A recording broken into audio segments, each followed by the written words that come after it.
Today, we have a very special co-host. We got the MVP of the community, a man you may have heard of, a man you've definitely heard laughing if you've ever heard him, Lee MVP Bishop. Welcome to the show, my friend. Thank you, Pablo. Always great to be here at the JWB Income Property of the Week. Lee, here is your portfolio. I know you're familiar with this. You picked up this home over here in November 2019, and then you turn around and said, you know what? I want 4 more in December of 2019. 1 month later. I find really interesting here these like purchase prices, 160, 155, right? Like very different than the purchase prices today. So you acting quickly, right? Real estate goes up, looking pretty good there.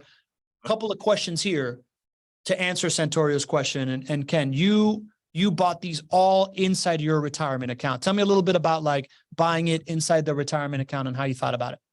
Okay. So I set up a solo 401k LLC, and I have signature authority over that account, over that company.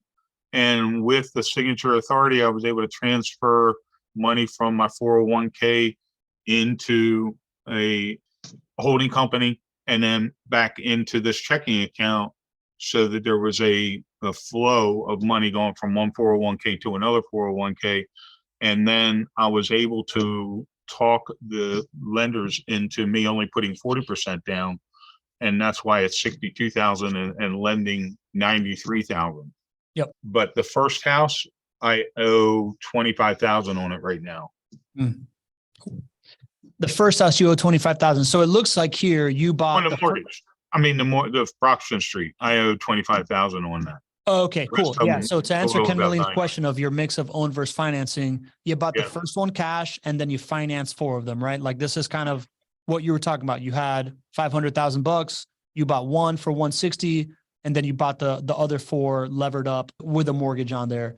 Bill Green wants to know: are you using any kind of like rapid pay down strategies? I'm doing the C3X pay down. Yeah. Okay. There you go. All of them. Once I refinanced, everything went into that last home. I'm now paying that last home off or the Broxton Street home off. Like I said, I owe $25,000 on it.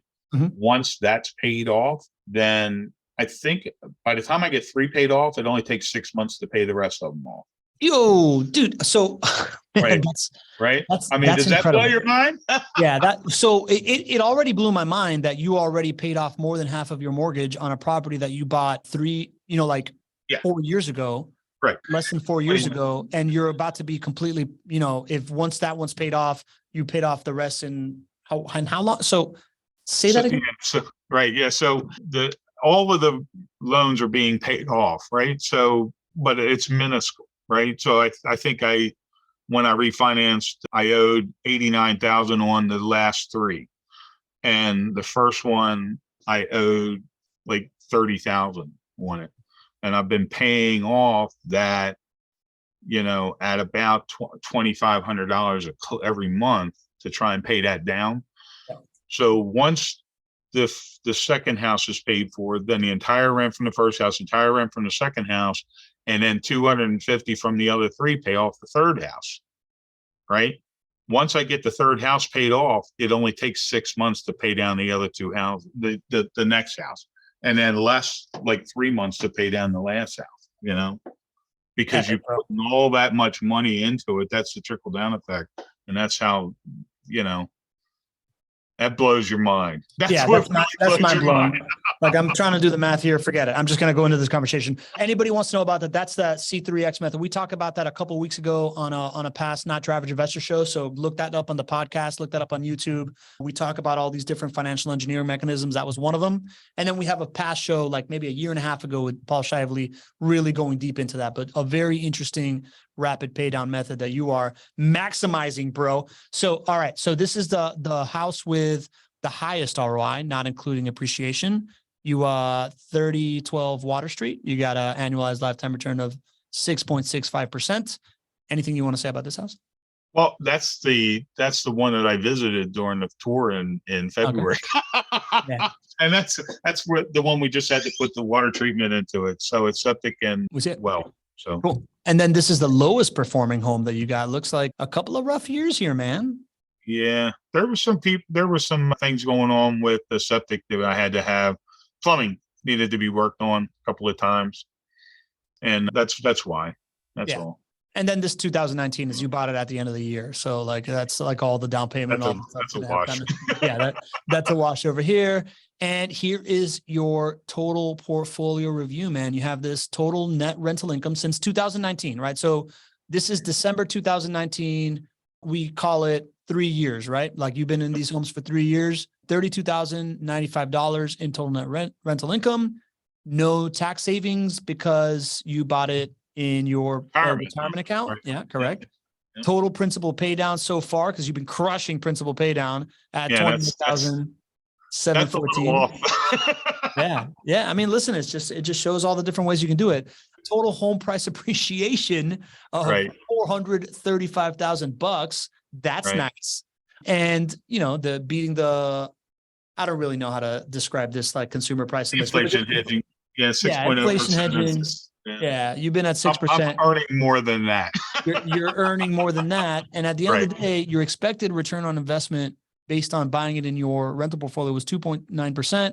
Your actual return on investment, when you include all 5 profit centers, 22.1%, crushing your expectations. How's that feel?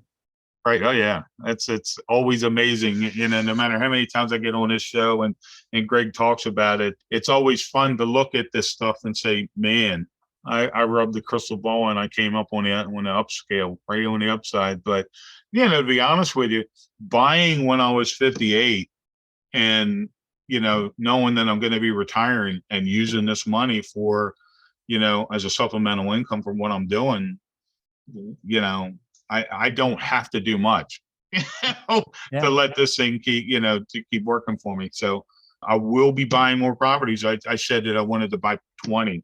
Yeah. And that has not changed for me. Even though I'm 67, once these are cash flowing, I'll be able to do the same thing with 5 more and be able to do the same thing and roll that stuff in. So it's legacy. So I'm never going to lose this and always going to be able to turn it over to my son and my nephew. I love it, man. That's a great outlook, right? Because most people, we talk to people in their 50s, late 50s, and they're like, man, I wish I would have started 30 years ago. But like you as an engineer, as a financial engineer, you were able to look at it, create a way to rapidly pay this thing down, jump in. You've had all of this success already in just 4 short years. You're creating more success for yourself. You're going to keep doing this thing. Pretty awesome. We like to go over the 5 profit centers and just kind of show how it works, right? Like we talk about this Pac-Man, right? Like every time we have a guest investor on here, we show the 5 profit centers and we show this slice of rental income, which, it's half of the mouth. Principal pay down is another half of the mouth, but it's not a very open mouth. And the Pac-Man itself is home price appreciation, which makes up the majority of your returns, which is why we tell people to invest in a growth market. I want to ask Doug Lowenthal's questions right now because I think it's that's cool. Is germane. Can Lee share any lessons learned of things he wishes he would have known or done differently now that he is 5 houses in? Jesus, if I wish that I was 30 and knowing what I know now, I'd be like Greg. I'd have like 40 or 50 or 300 out of it. I don't know, but yeah, I mean, the lesson learned is help people get over the fence. Right. I knew what my reservations were and got over them, and being able to talk to other people and get them over their reservations is a lot of fun for me, because I do spend time talking with a lot of people and asking them, what their reservations are, or they'll call me up and they'll say, how did you do it? What did you do that was so special? It wasn't special. It was timing. Timing was everything. And that's why I said there's never a bad time to buy. It's always right now is the best time to buy. If you got the money, if you have something set aside for a rainy day and you can afford a home, don't let it collect negative money sitting in your bank. I mean, you're losing money when it's in your bank. You're paying your bank to sit and hold your money. Why? You could put it under your sofa, and hope somebody doesn't steal it.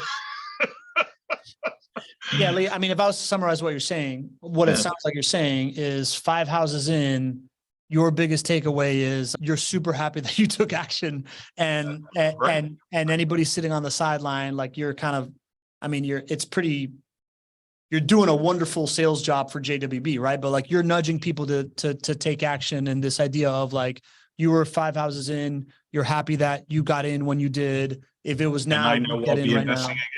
again. I know I'll be doing more investing. I'm not done with the investing side of it. You know, I won't be investing with retirement money. It'll be passive still, but I'll be using my active money that I'm generating, you know, with my business to buy more homes. Like a lot of people are doing. Andrew is doing it. I know, you know, just people that we talk to all the time in the chat. I know that they're not done buying, you know. Nadine, not done buying, you know. You know, hey, I got to give a shout out to my girl, Helen Duquet, who I know is working today, but she's watching the podcast. She sent me an email asking me if there was anything I needed from JWB before I got on this call. And I just think that's pretty cool, you know, that my girl is taking advantage of, you know, not taking advantage. She is helping. She's doing whatever she can to help me be a better me on this show. And really, the only one that makes me a better me on this show is you, Pablo. The only one that makes you a better you on this show is me. I'll take it, bro. I'll take it, man. Yeah, right? I don't even know what that means, but I'm into it, buddy. I appreciate you so much.